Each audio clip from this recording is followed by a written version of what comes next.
नमस्कार। दिन भर की बड़ी खबरों में आपका स्वागत है। मैं हूं आपके साथ अंशिता। आज इस बुलेटिन में बात होगी बंगाल में बीजेपी पर ममता के बड़े हमले की।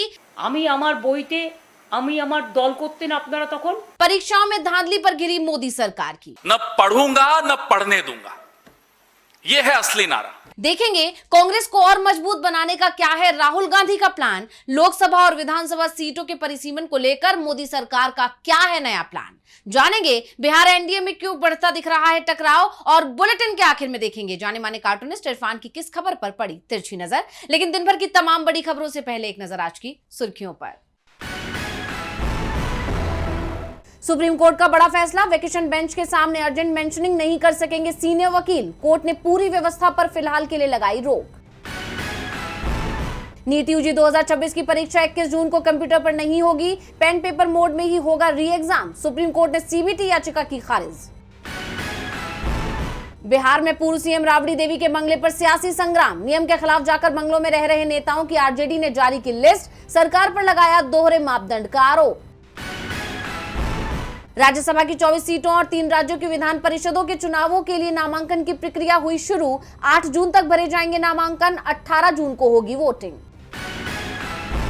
लाल निशान पर बंद हुआ शेयर बाजार। 508 अंकों की गिरावट के साथ 74,267 पर बंद हुआ सेंसेक्स, जबकि 165 अंकों की गिरावट के साथ 23,382 पर बंद हुआ निफ्टी।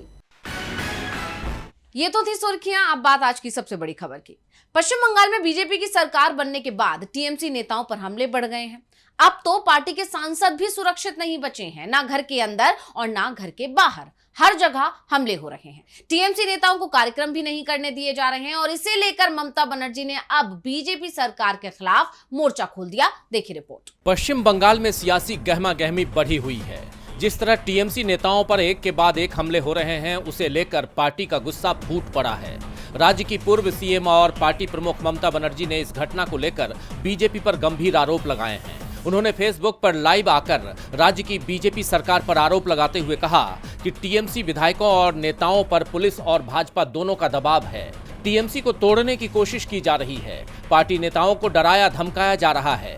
पुलिस भी टीएमसी वर्कर्स को टारगेट कर रही है, फर्जी एफआईआर दर्ज कर रही है। वो हमारे कार्यकर्ताओं को बैठकें करने नहीं दे रहे हैं और हमें बाहर निकलने नहीं दे रहे हैं। उन्होंने पार्टी के 2,500 कार्यालयों में तोड़फोड़ की है। उन्होंने इस बात पर भी जोर दिया कि 2 जून को वो खुद कोलकाता के रानी रासमणी रोड पर एक दिन का धरना प्रदर्शन करेंगी। ये धरना प्रदर्शन चुनाव के बाद हुई कथित हिंसा और टीएमसी पदाधिकारियों पर हुए हमलों के विरोध में होगा। आप जानते हैं कि पिछले 3 दिन में 3 टीएमसी सांसदों को निशाना बनाया जा चुका है। पहले पार्टी महासचिव अभिषेक बनर्जी, फिर टीएमसी सांसद कल्याण बनर्जी और अब पार्टी के एक और सांसद बापी हल्दर के दफ्तर पर धावा बोल दिया गया।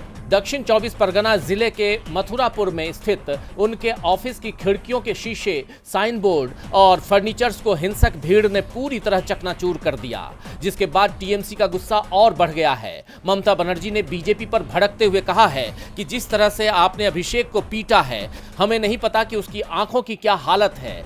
आप हमें उसका इलाज नहीं करने दे रहे हैं। बीजेपी अध्यक्ष कह रहे हैं कि वो जीवित हैं। मैं कहूंगी कि आप भी हमारे समय में जीवित थे। कई भाजपा नेता पहले मेरे संपर्क में थे और मैंने उनकी मदद की, लेकिन अब आप क्या कर रहे हैं? ममता बनर्जी के आरोपों ने राज्य की कानून व्यवस्था और बीजेपी सरकार को कटघरे में ला दिया है।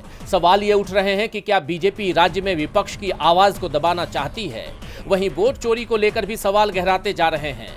ममता बनर्जी ने एक बार फिर बीजेपी पर धांधली से चुनाव जीतने का आरोप लगाया। उन्होंने अपने संबोधन में कहा कि मेरे पास पुख्ता सबूत हैं कि 177 सीटों में धांधली हुई है। राजारहाट से तापस चटर्जी ने चुनाव जीता था, लेकिन पुनर्गणना के बाद उन्हें हार का सामना करना पड़ा। भवानीपुर में जब मैं 13,000 वोटों से आगे चल रही थी, तब भी मुझे मतगणना केंद्र से भगा दिया गया। तो ममता बनर्जी के आरोपों ने बीजेपी को मुश्किल में डाल दिया है। वो एक साथ कई आरोपों से घिर गई है। अब देखना यह होगा कि बंगाल में शुरू हुआ ये टकराव कहां जाकर थमता है। पश्चिम बंगाल में ममता ने बीजेपी के खिलाफ मोर्चा खोल दिया, वहीं कांग्रेस ने दिल्ली में मोदी सरकार के खिलाफ मोर्चा खोल रखा है।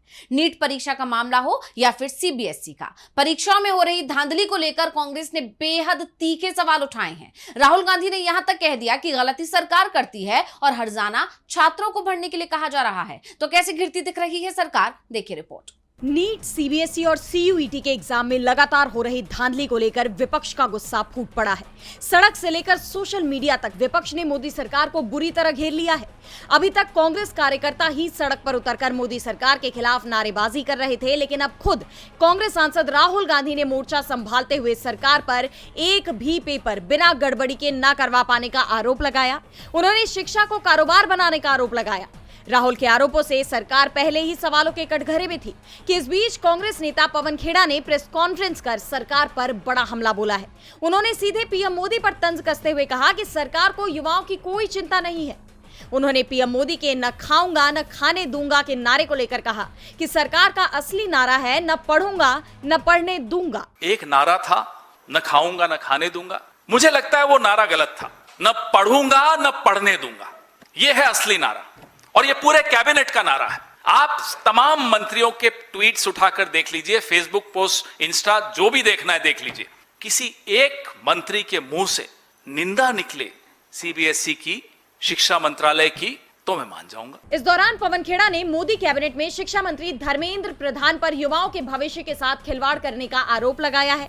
यही नहीं, उन्होंने यूपीए सरकार में शिक्षा व्यवस्था और उस पर खर्च किए जाने वाले बजट और मोदी सरकार में शिक्षा व्यवस्था और उस पर खर्च किए जाने वाले बजट की तुलना करते हुए कहा कि यूपीए 2 के दौरान बजट में शिक्षा पर 4.77% खर्च किया जाता था, लेकिन आज 2.5% खर्च किया जा रहा है। यानी बजट में शिक्षा का हिस्सा 50% घटा दिया गया है। ये एक ऐसी सुनामी है जिसमें हमारी पूरी पीढ़ी बर्बाद की जा रही है। उन्होंने आगे साफ शब्दों में कहा कि भटकिए मत। नीट, सीबीएसई पर शिक्षा मंत्री धर्मेंद्र प्रधान और मोदी सरकार से जवाब मांगिए। परीक्षाओं में धांधली और लीक के मुद्दे पर जिस तरह विपक्ष सरकार पर हावी है और जवाबदेही की मांग कर रहा है, उससे साफ है कि वो तब तक शांत नहीं बैठने वाला जब तक उसे जवाब नहीं मिल जाता। कांग्रेस ने मोदी सरकार पर तीखा हमला बोला है। इसके साथ ही पार्टी खुद को मजबूत बनाने में भी जुटी हुई है। कांग्रेस सांसद राहुल गांधी राजस्थान पहुंचे, जिला अध्यक्षों के साथ बैठक की है और पार्टी को मजबूत बनाने की रणनीति पर चर्चा की। देखेंगे रिपोर्ट में। कांग्रेस पार्टी के सीनियर लीडर्स ने जमीनी स्तर से संगठन को मजबूत करना शुरू कर दिया है, जिसके तहत पार्टी नेताओं के बीच बैठकों और दौरे का सिलसिला तेज हो गया है। इसी कड़ी में कांग्रेस सांसद राहुल गांधी राजस्थान पहुंचे। अजमेर जिले के पुष्कर में राहुल गांधी ने 10 दिवसीय राष्ट्रीय चिंतन एवं संगठन सृजन प्रशिक्षण शिविर के समापन कार्यक्रम में भाग लिया। वाइल्ड रोज रिजॉर्ट में आयोजित इस शिविर में देश भर से आए कांग्रेस पदाधिकारियों और जिला अध्यक्षों को संबोधित करते हुए राहुल गांधी ने संगठन को जमीनी स्तर पर मजबूत करने और कार्यकर्ताओं से सीधा संवाद बढ़ाने पर जोर दिया। उन्होंने प्रशिक्षण शिविर के मकसद पर जोर देते हुए कहा कि संगठन की मजबूती ही कांग्रेस की सबसे बड़ी ताकत है। इस दौरान उन्होंने जिला अध्यक्षों को संगठन विस्तार, जनसंपर्क और पार्टी की विचारधारा को आम जनता तक पहुंचाने के संबंध में निर्देश दिए। राहुल गांधी का यह दौरा भले ही औपचारिक था, लेकिन ये उस वक्त पारिवारिक दौरे में बदल गया जब शिविर में शामिल जिला अध्यक्षों के परिवारजन भी कार्यक्रम का हिस्सा बने। वहीं संगठन की मजबूती के साथ साथ राहुल गांधी के इस दौरे के कई सियासी मायने भी निकाले जा रहे हैं। जैसा आप जानते हैं कि राजस्थान में 2028 में विधानसभा चुनाव होने हैं। ऐसे में माना जा रहा है कि 2028 में कांग्रेस पार्टी राजस्थान में अभी से अपनी जमीन मजबूत करने में जुट गई है। राज्य की सत्तारूढ़ पार्टी बीजेपी को मात देने के लिए कांग्रेस पूरी तरह से आर पार के मूड में है। ऐसे में माना जा रहा है कि राहुल गांधी के इस दौरे से पार्टी कार्यकर्ताओं का उत्साह बढ़ेगा, जिससे वो चुनाव में बेहतर प्रदर्शन कर पाएंगे। राहुल गांधी के इस दौरे से बीजेपी खेमे में हलचल भी तेज हो गई है, क्योंकि एक तरफ तो विपक्ष ने सरकार की खामियों पर हमले तेज कर दिए हैं, साथ ही अपने संगठन को मजबूत करने पर भी जोर देना शुरू कर दिया है। लोकसभा चुनाव के बाद कांग्रेस तेजी से मजबूत होती जा रही है। हाल ही में केरल में पार्टी सत्ता में पहुंची है और अब दूसरे राज्यों पर भी कांग्रेस की नजर है, जबकि बीजेपी विपक्ष के हाथों मात खाने के बावजूद अपनी रणनीति बदलने को तैयार नहीं दिखाई दे रही है। एक बार फिर वो संसद में परिसीमन विधेयक लाने की तैयारी कर रही है। देखिए रिपोर्ट। परिसीमन विधेयक को लेकर सरकार को संसद में मुंह की खानी पड़ी थी, लेकिन अब एक बार फिर सरकार इस विधेयक को लाने की तैयारी में जुट गई है। यानी एक बार फिर परिसीमन विधेयक जल्द ही संसद में पेश किया जा सकता है, जिसको लेकर बीजेपी प्लानिंग में लग गई है। इसके लिए पश्चिम बंगाल में मिली जीत से उत्साहित बीजेपी संसद में एक बार फिर से जोड़ तोड़ में लग गई है। इंडियन एक्सप्रेस की रिपोर्ट में कहा गया है कि केंद्रीय गृह मंत्रालय नया परिसीमन बिल तैयार कर रहा है। रिपोर्ट के मुताबिक बीजेपी की ये कोशिशें हाल ही में हुए विधानसभा चुनाव के बाद तेज हुई हैं। तमिलनाडु में हार और कांग्रेस के साथ छोड़ने के बाद डीएमके कुछ मुद्दों पर बीजेपी के साथ बातचीत के लिए तैयार है। बीजेपी की नजरें टीएमसी में जारी गतिविधियों पर भी हैं। ये अटकलें ऐसे वक्त पर सामने आई है जब बंगाल चुनाव में हार के बाद टीएमसी नेताओं में जमकर मतभेद की खबरें सामने आ रही हैं। एक एक कर कई नेता कार्यकर्ता पार्टी का साथ छोड़ते जा रहे हैं। कहा जा रहा है कि कुछ सांसद टीएमसी छोड़कर बीजेपी में जा सकते हैं। रिपोर्ट के अनुसार डीएमके के एक बड़े नेता ने कहा है कि परिसीमन सीटें बढ़ाने के मुद्दे पर हमारी पार्टी का फैसला सिर्फ किसी राजनीतिक विचारधारा पर नहीं, बल्कि हमेशा तमिलनाडु के हक और फायदे को देखकर तय होता है। अगर केंद्र सरकार इस बात का पक्का भरोसा दे कि जिन राज्यों ने आबादी रोकने में अच्छा काम किया है, उन्हें संसद में सीटें कम करके सजा नहीं दी जाएगी। इसके साथ ही डीएमके नेता ने कहा है कि सबकी सहमति से एक ऐसा फॉर्मूला बनाया जाए जिससे हमारी मौजूदा सीटों का हिस्सा सुरक्षित रहे, तो इस प्रस्ताव को ठुकराने की कोई वजह नहीं है। हमारी सबसे बड़ी चिंता बस यही है कि संसद में तमिलनाडु की आवाज को कमजोर नहीं पड़ना चाहिए। वहीं कांग्रेस ने साफ कर दिया है कि सरकार को प्रक्रिया का पालन करना होगा। आपको याद होगा जब संसद में परिसीमन बिल लाया गया तो इंडिया गठबंधन ने एकजुट होकर इसका विरोध किया था और अब एक बार फिर बीजेपी की तरफ से विधेयक लाने की तैयारी हो रही है। लेकिन क्या इस बार पार्टी का प्लान सफल हो पाएगा, इसको लेकर सवाल उठ रहे हैं। परिसीमन विधेयक को पास कराने के लिए 2/3 बहुमत की जरूरत पड़ेगी, इसलिए दूसरे दलों को तोड़ने की कोशिश भी की जा रही है, लेकिन बीजेपी कामयाब हो पाएगी, इस पर सवाल बने हुए हैं। वैसे सवाल तो बिहार में एनडीए की सरकार पर भी बने हुए हैं। जेडीयू का साथ कब तक रहेगा, इस पर सवाल है। और इस बीच खबर आ रही है कि नीतीश ने पार्टी का राष्ट्रीय अधिवेशन बुला लिया है, जिसके बाद संकेत मिल रहे हैं कि जेडीयू कुछ बड़ा फैसला लेने वाली है। बिहार के मुख्यमंत्री पद से नीतीश कुमार का इस्तीफा राज्य की सियासत में एक बड़ा मोड़ था, क्योंकि नीतीश सीएम पद छोड़ देंगे इसकी उम्मीद किसी को नहीं थी। हालांकि उन्होंने पद छोड़ा या उनसे ये पद छीन लिया गया, इसे लेकर अब तक बहस चल ही रही है और अब चर्चा इस बात की भी शुरू हो गई है कि एक बार फिर बिहार की राजनीति में बड़ा बदलाव आने वाला है। दरअसल नीतीश कुमार ने जेडीयू के राष्ट्रीय कार्यकारिणी, राष्ट्रीय परिषद और खुला अधिवेशन की अहम बैठक बुलाई है। 21 जून को पटना में पार्टी के प्रदेश कार्यालय में स्थित कर्पूरी सभागार में ये बैठक होगी, जिसमें कई अहम मुद्दों पर चर्चा होगी। जानकारी के मुताबिक बैठक में जेडीयू के राष्ट्रीय अध्यक्ष पद पर नीतीश कुमार के निर्वाचन पर राष्ट्रीय परिषद की औपचारिक मुहर लगाई जाएगी। इसके साथ ही पार्टी संगठन को मजबूत करने, आगामी राजनीतिक रणनीति तय करने और संगठनात्मक कार्यक्रमों को लेकर विस्तृत तौर पर बातचीत की जाएगी। अब यहाँ गौर करने वाली बात यह है कि नीतीश कुमार के सीएम पद से इस्तीफे के बाद ये पहली बड़ी संगठनात्मक बैठक होगी और ये भी तय है कि उनके इस्तीफे को लेकर पार्टी कार्यकर्ताओं में जो नाराजगी है, इस बैठक में उसका मुद्दा भी उठेगा और बैठक में नीतीश कुमार कोई बड़ा फैसला भी ले सकते हैं, जिसका असर राज्य के सियासी समीकरण पर भी पड़ सकता है। इसके संकेत बीते कुछ दिन से नीतीश कुमार खुद दे रहे हैं। पहले वो राज्य की बीजेपी सरकार का रिपोर्ट कार्ड मांगते दिखाई दिए। उन्होंने डिप्टी सीएम विजय कुमार चौधरी से कहा कि शाम में घर आइए और एक एक चीज बताइए कि क्या हो रहा है और क्या नहीं, अच्छे से काम कीजिए। और ये सिलसिला यहीं नहीं रुका। इसके बाद उन्होंने अपने सबसे खास और पार्टी के कार्यकारी अध्यक्ष संजय झा को अचानक ही अपने घर पर बुला लिया। नीतीश ने कहा कि आप 10 बजे नहीं 10:30 बजे मेरे आवास पर आइए, आपसे बात करनी है। इस तरह लगातार 2 दिनों में जेडीयू के 2 सबसे बड़े चेहरों को तलब किए जाने के बाद अब जेडीयू की अहम बैठक भी बुला ली गई है। ये सभी घटनाक्रम बिहार में बड़े सियासी उलटफेर के संकेत दे रहे हैं। अब सबकी नजरें नीतीश कुमार पर टिकी है कि बैठक में वो क्या फैसला करने वाले हैं। अब सभी की नजरें नीतीश कुमार पर टिकी हुई हैं कि वो क्या फैसला लेते हैं। वहीं नजरें तमिलनाडु बीजेपी पर भी टिकी हुई हैं, क्योंकि यहां बीजेपी में बड़ी बगावत के संकेत मिल रहे हैं।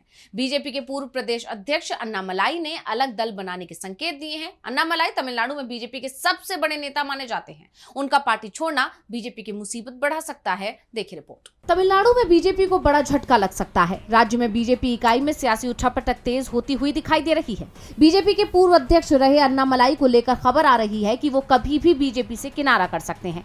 कहा यह भी जा रहा है कि वो कोई दूसरी पार्टी भी बना सकते हैं। हालांकि उन्होंने अभी इन अटकलों पर आधिकारिक तौर पर कोई प्रतिक्रिया नहीं दी है, लेकिन जिस तरह से वो बीजेपी के फैसलों पर तेवर दिखा रहे हैं, उससे ऐसी अटकलों को बल मिल रहा है। आपको याद होगा कि अभी हाल ही में अन्नामलाई ने 3 भाषा के मुद्दे को लेकर केंद्र सरकार से तर होकर सख्त रुख अपनाया था और केंद्रीय शिक्षा मंत्रालय से कक्षा 9 के छात्रों के लिए 3 भाषाओं को अनिवार्य करने वाली अधिसूचना को वापस लेने को भी कहा था। लेकिन बीजेपी से अलग होने का कारण सिर्फ 3 भाषा चर्चा का मुद्दा नहीं है। ये भी कहा जा रहा है कि अन्नामलाई भाजपा के AIADMK के साथ गठबंधन के भी खिलाफ थे। AIADMK के नेताओं के साथ उनके टकराव के चलते ही बीजेपी ने अन्नामलाई को विधानसभा चुनाव में टिकट तक नहीं दिया था। AIADMK महासचिव ई पलानीस्वामी के दबाव के चलते बीजेपी ने अन्नामलाई को किनारे लगा दिया था। लेकिन विधानसभा चुनाव में जब बीजेपी बुरी तरह से हार गई और AIADMK ने उससे गठबंधन तोड़ लिया, तब बीजेपी की तरफ से संकेत मिलने लगे थे कि अन्नामलाई को फिर से बड़ी जिम्मेदारी सौंपी जा सकती है। लेकिन अब अन्नामलाई बीजेपी को झटका देने की तैयारी में है। माना जा रहा है कि अन्नामलाई बीजेपी का साथ छोड़ते हैं तो ये बीजेपी के लिए किसी झटके से कम नहीं होगा, क्योंकि तमिलनाडु में बीजेपी का वोट बैंक बढ़ाने में अन्नामलाई की बेहद अहम भूमिका रही है। ऐसे में अन्नामलाई का बीजेपी का दामन छोड़ना दक्षिण में पूरी तरह से बीजेपी के खात्मे का कारण बन सकता है। अन्नामलाई अगर बीजेपी छोड़ते हैं तो इसे दक्षिण में बीजेपी के लिए बड़ा झटका माना जाएगा। वैसे झटके तो मोदी सरकार पूरे देश को दे रही है। मोदी सरकार में महंगाई लगातार बढ़ती जा रही है और अब सरकार ने गैस सिलेंडर की कीमत में बढ़ोतरी कर जनता को फिर बड़ा झटका दिया है। देखिए रिपोर्ट। देश की जनता लगातार बढ़ती महंगाई से पहले ही त्रस्त थी कि इस बीच एक बार फिर LPG के दाम बढ़ा दिए गए हैं। सरकारी तेल कंपनियों ने 19 किलो वाले कमर्शियल LPG सिलेंडर की कीमत में 53 रुपए 50 पैसे की बढ़ोतरी की है। बढ़ी हुई कीमतें 1 जून से ही लागू हो गई हैं। दिल्ली में इसकी कीमत अब 42 रुपए से बढ़कर 3113 रुपए 50 पैसे हो गई है। वहीं कोलकाता में ये 53 रुपए 50 पैसे की बढ़ोतरी के साथ 3255 रुपए 50 पैसे का हो गया है। वहीं मुंबई की बात करें तो मुंबई में कमर्शियल सिलेंडर अब 3024 रुपए से बढ़कर 3067 रुपए 50 पैसे का हो गया है, जबकि चेन्नई में इसकी कीमत 3237 रुपए से बढ़कर 3283 रुपए हो गई है। यही नहीं, 5 किलो वाले छोटू सिलेंडर भी पहले से महंगे हो गए हैं। जानकारी के अनुसार छोटू सिलेंडर की कीमत में 11 रुपए की बढ़ोतरी की गई है, जिसके बाद दिल्ली में अब इसकी कीमत 821 रुपए 50 पैसे हो गई है। हालांकि घरों में इस्तेमाल होने वाले 14 किलो के LPG सिलेंडर की कीमत में कोई बदलाव नहीं किया गया है, लेकिन कमर्शियल और छोटू सिलेंडर के दाम बढ़ने के साथ साथ मोदी सरकार की मुश्किलें भी बढ़ गई हैं। विपक्ष ने मोदी सरकार की घेराबंदी कर दी है। कांग्रेस ने बताया है कि 1 जनवरी से लेकर अब तक मोदी सरकार ने LPG के दाम कब और कितनी बार बढ़ाए हैं। कांग्रेस ने एक्स पर पोस्ट किया कि महंगाई मैन मोदी ने फिर से चाबुक चलाया। आज कमर्शियल सिलेंडर 53 रुपए 50 पैसे महंगा कर दिया गया। पिछले 5 महीनों में मोदी ने कमर्शियल सिलेंडर के दाम ऐसे बढ़ाए हैं। 1 जून को 53 रुपए 50 पैसे जो हालिया दाम है, वहीं 1 मई को 993 रुपए, 1 अप्रैल को 218 रुपए, 7 मार्च को 115 रुपए और 1 मार्च को 31 रुपए की बढ़ोतरी की गई थी। ठीक इसी तरह फरवरी में 50 रुपए और 1 जनवरी को 111 रुपए बढ़ाए गए थे, यानी टोटल 1571 रुपए 50 पैसे। सिर्फ 5 महीने में कमर्शियल सिलेंडर करीब 1572 रुपए महंगा हो गया है और अभी साल खत्म नहीं हुआ, मोदी की वसूली जारी है। यानी साफ है कि LPG के बढ़ते दाम के साथ ही मोदी सरकार की मुश्किलें भी बढ़ गई हैं। और बुलेटिन के आखिर में देखेंगे जाने माने कार्टूनिस्ट इरफान की किस खबर पर पड़ी तिरछी नजर।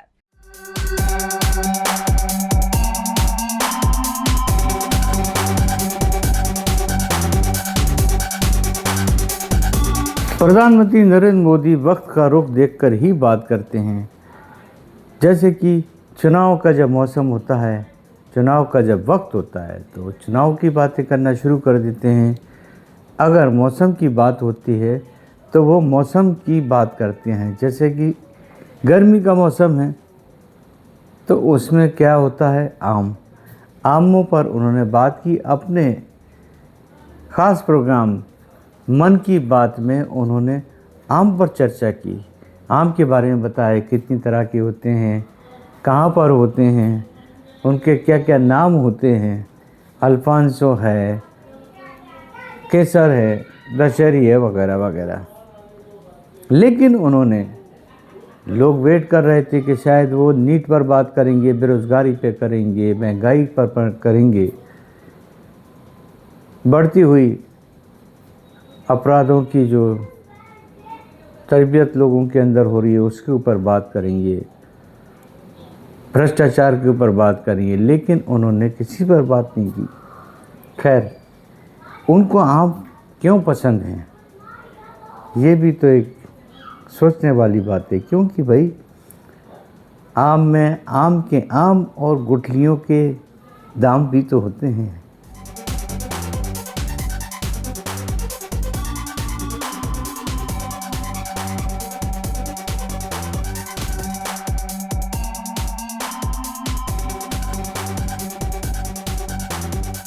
बहुत बहुत शुक्रिया इरफान जी। तो आज इस बुलेटिन में इतना ही। आप देखते रहिए डीवी लाइव। नमस्कार।